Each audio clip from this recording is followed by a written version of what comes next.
Assalamualaikum, hi, welcome back to Eno Production YouTube channel.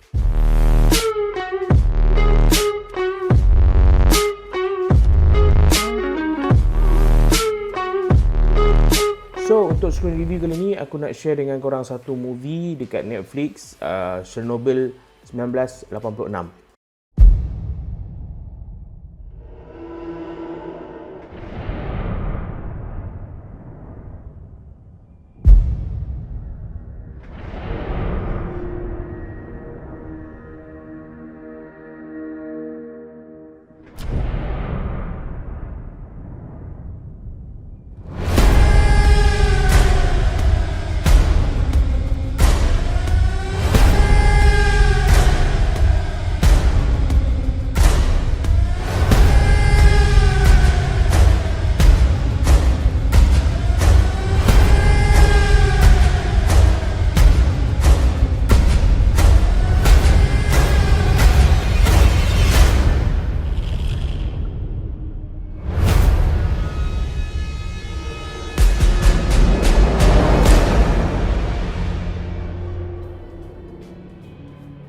Before aku start, for those yang tak tahu, pada tahun 1986 ada satu tragedi nuklear yang berlaku dekat Chernobyl. Chernobyl ni dekat utara Ukraine.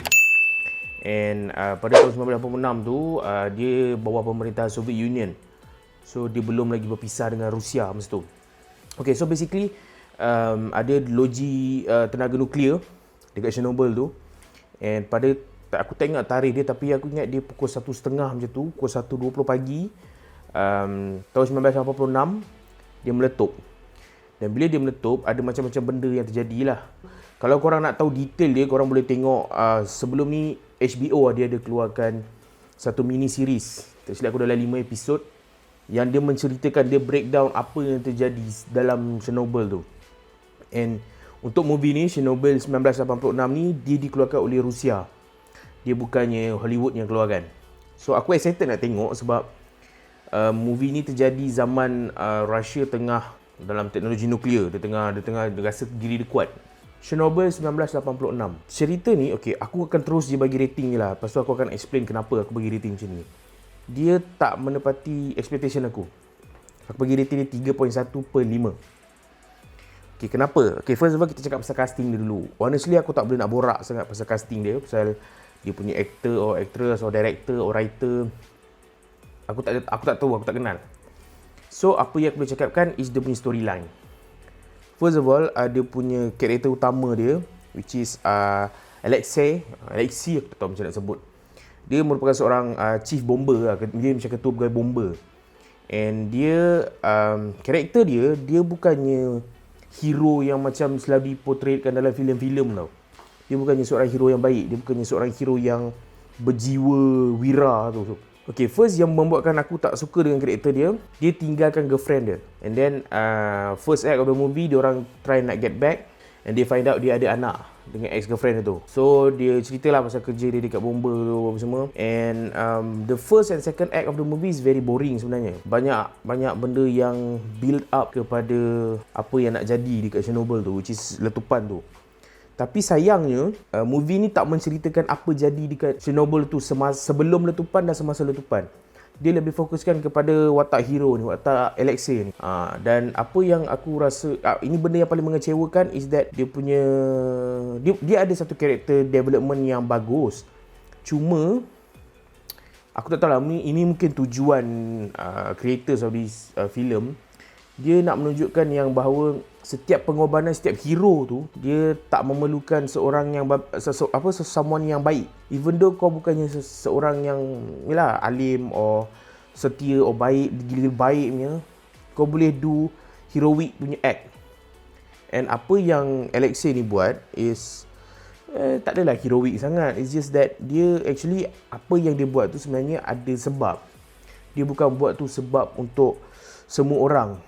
Dia buat sebab anak dia sakit, ada keracunan radiasi.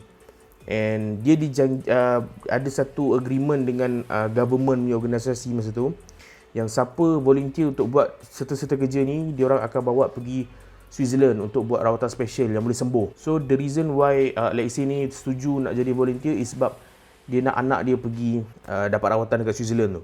So dekat situ je menunjukkan yang ya, dari sudut seorang bapa berkorban untuk anak dia, ya benda tu bagus. Tapi kau dah tinggalkan budak tu selama 10 tahun.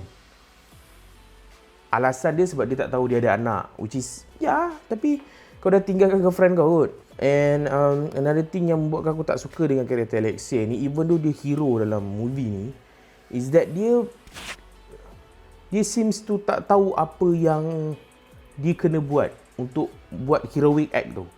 Pada aku dia macam lost.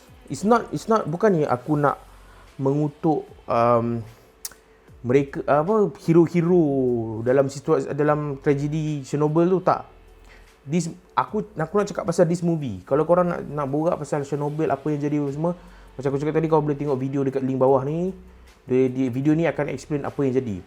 Aku nak cakap sekarang dalam ni adalah movie ni. Movie ni dia tak menceritakan the whole punya Chernobyl punya environment lah. Dia memfokuskan kepada watak Alexei ni dan girlfriend dia, and then ada side karakter lain yang pada aku tak membuatkan filem ni filem yang aku rasa bila aku tengok filem ni, aku dapat rasakan macam aku tengok cerita Pearl Harbor, macam aku tengok 9/11, macam ya disaster punya movie. Tapi dia di-shapekan di cara dia punya storytelling tu, dia tak menunjukkan masalah-masalah politikal yang ada time tu.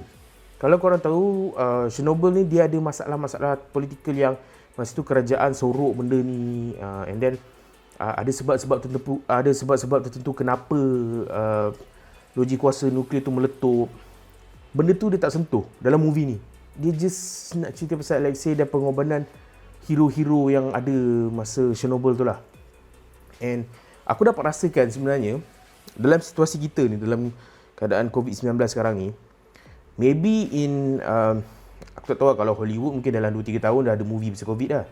Tapi kalau Malaysia mungkin dalam masa 5 atau 10 tahun akan ada filem yang menceritakan tentang disaster, apa yang jadi throughout kita punya berperangan dengan virus ni. Aku harap akan ada nanti. Honestly aku harap akan ada. Tapi aku tak nak diceritakan menggunakan medium ni. Kau menggunakan satu hero dan kau cuba jual hero tu as macam dia yang selamatkan the entire Chernobyl punya tragedy. So pada aku benda tu macam tak logik kot. Ada beratus lagi bomba yang berkorban, yang mati untuk kawal penyebaran radiation tu. So aku sedikit kecewa dengan movie ni. Aku rasa salah aku jugalah sebab aku letak expectation yang tinggi untuk movie ni. Sebab apa? Aku sangat-sangat suka Chernobyl yang dikeluarkan oleh HBO. Dia punya mini series tu. And dalam tu dia menunjukkan semua benda yang berlaku sekitar Chernobyl tu. Dia punya bomba, dia punya saintis yang jaga, engineer, dia punya ahli politik, lepas tu pakar-pakar tinggi dalam kerajaan Soviet Union masa tu. And dalam ni solely untuk menunjukkan apa yang berlaku kepada Alexei. Kalau filem ni dia tak menggunakan title Chernobyl tu, mungkin lagi better kot. Sebab Chernobyl tu ada dalam filem ni, tapi dia bukannya main character macam tajuk yang kau letak. So aku rasa aku tetap bagi movie ni rating yang fairly good, 3.1. It's just this movie is not a movie about Chernobyl. Movie ni tentang tribute kepada hero ataupun frontliners yang bertarung untuk memadamkan api dekat loji kuasa Chernobyl tu. So itu je lah pendapat aku tentang Chernobyl 1986. So kalau korang nak tengok, korang boleh tengok dekat Netflix. Kalau korang tak setuju dengan apa pendapat aku tentang filem ni, korang boleh cerita dekat komen. Aku akan balas. Kita akan borak, tukar-tukar pendapat kita. And macam biasa, jangan lupa like video ni, komen apa yang korang rasa pendapat korang tentang filem ni, and share video ni dekat kawan-kawan korang supaya diorang pun boleh tengok movie ni and bagi rating diorang sendiri.